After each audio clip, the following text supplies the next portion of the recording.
Depressão, desespero, amargura, remorso ou até mesmo dívidas. Infelizmente, essas são poucas das muitas causas que levam uma pessoa no fundo do poço a pensar em tirar a própria vida.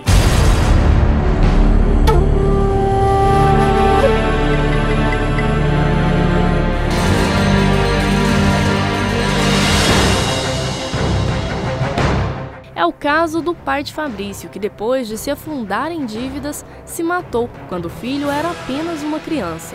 Eu tinha 10 anos de idade, né? Meu pai nunca ficou doente, né? Não lembro de meu pai em hospital, em nada.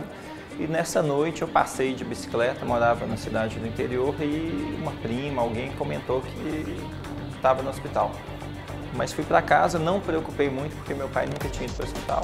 Como qualquer criança, eu fui embora dormir e minha mãe me acordou umas 4 da manhã e falou: olha, seu pai foi para o céu.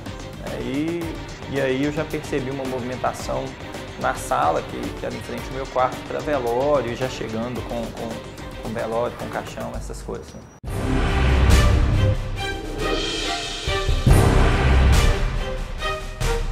Ele se endividou, né? Isso foi claro, e depois a gente foi descobrindo que ele tinha pegado empréstimo com muitas pessoas, se endividou completamente e ele deixou uma carta, né? Ele deixou uma carta curta, porque parece que ele já estava morrendo, porque a letra saiu trêmula, pedindo perdão aos filhos, pediu para minha mãe pagar as dívidas se ela pudesse, e foi isso. E aí, no decorrer dos dias, a gente foi vendo que ele estava devendo mesmo a cidade toda, bancos, etc. E tal. E aí minha mãe foi começar a vender tudo que a gente tinha para tentar saldar essas dívidas. E a tragédia teve reflexo na adolescência de Fabrício. Tive muita raiva, achei que ele foi uma pessoa covarde, mas eu entendo. Né? Agora que eu me converti, eu percebo que é uma situação que é passível de quem não tem a Cristo, isso é passível, a gente é fraco mesmo. Eu passei a minha adolescência toda chateado, magoado.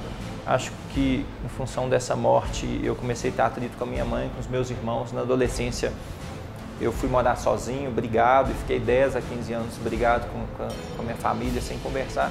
Tudo reflexo dessa morte. Acho que eu fiquei com raiva do mundo, na verdade. Né?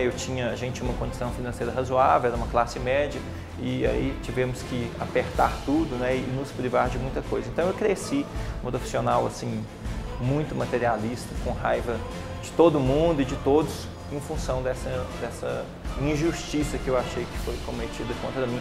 Como eu falei no início, eu gostava muito dele, dava muito certo. Era o filho mais novo, né? Então foi realmente uma notícia muito difícil para mim.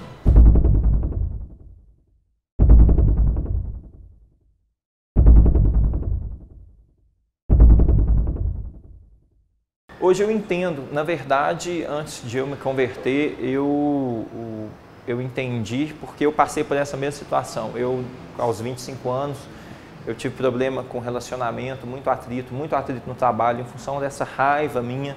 Eu era muito rancoroso e irado, então eu me atritava muito fácil. Por onde eu passava, eu deixava realmente um lastro de discórdia.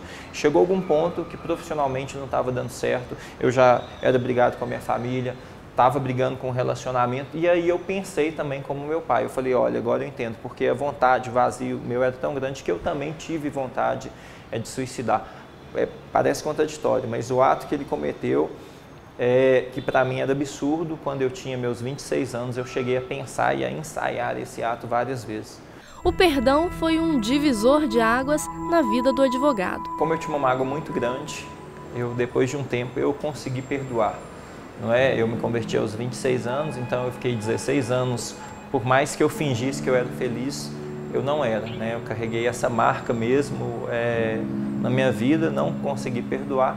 E quando eu conheci a Cristo, né, percebi o tanto de pecado que eu cometia e que Ele me perdoava, então eu consegui, né, através de processo de libertação espiritual, eu consegui perdoar o meu pai e a partir disso começar a ter paz, a reconciliar com a minha família, a ir atrás das pessoas que eu prejudiquei ou ofendi, magoei e fazer o conserto. Né? Então, a partir disso, eu comecei realmente a ter uma vida plena.